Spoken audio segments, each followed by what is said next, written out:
BRS నేతలపై కేంద్ర మంత్రి బండి సంజయ్ ఆగ్రహం వ్యక్తం చేశారు. కేటీఆర్ పై తీవ్ర స్థాయిలో మండిపడ్డారు. కేటీఆర్ కు అహంకారం తగ్గలేదన్నారు.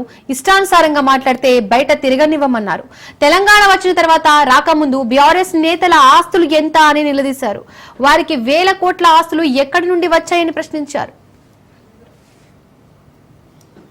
ఇంకా నీ అయ్యే జాగిరి నీ జాగిరి ఉందని చెప్పి ఉవ్విలుడుతున్నారు. ఇంకా అహంకారంతో మారుతున్నారు. మొన్న కేసీఆర్ కొడుకు చూస్తే బీజేపీ వాడు కాంగ్రెస్ వాడు కాంగ్రెస్ వాళ్ళు పడతారు, మీరు వాళ్ళ కొడుకు పడతారు. ఇంకొకసారి బీజేపీలను వాడు వీడని మాడితే బిడ్డని కాన్వాయి రోడ్ల మీద ఎదుర్కొంటూ చేస్తాం. బిడ్డ నువ్వు తమాషాలు చేస్తున్నావు. బాగా నీ అయ్యని చూసి నీ బతికేంది, మీ అయ్య బతికేంది, మీ బతికేంది. తెలంగాణ ఉద్యమం కంటే ముందు మీ ఆస్తిపాస్తులేంది, నీ కుటుంబ ఆస్తిపాస్తులేంది.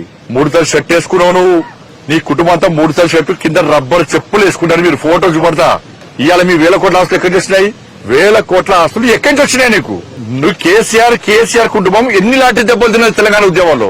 ఎన్ని కేసులు మీ మీద, ఎన్నిసార్లు జైలుకు మీరు మీ కుటుంబం? తెలంగాణ రాష్ట్రం అప్పుల పాలైంది.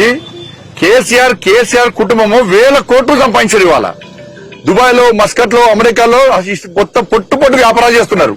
ఎక్కడి నుంచి మీకు పైసలు చెప్పండి? వ్యాపారాలు చేసిరా? మా పిల్లలు ఒక్క కాస్ట్లీ షర్ట్ వేసుకుంటే బండి సంజయ్ వేల కోట్లు సంపాదించిన ప్రచారం చేస్తున్నారు. నీ ఫాల్తీ కాదు సోషల్ మీడియాలో. నేను కొనక 3 ఇల్లు కొనుక్కున్నా. నేను సవాల్ చేస్తున్న కేసీఆర్ కుటుంబాన్ని, కేసీఆర్ కొడుకును, నువ్వు, నీ అయ్యా, మీ అమ్మ, మీ భార్య పిల్లలందరూ రాండి. ఏ గురో పోదాం. నేను మా కుటుంబంతో సహా వస్తానని ప్రమాణం చేద్దాం. బినామీ ప్రాపర్టీస్ కూడా ప్రమాణం చేయాలి.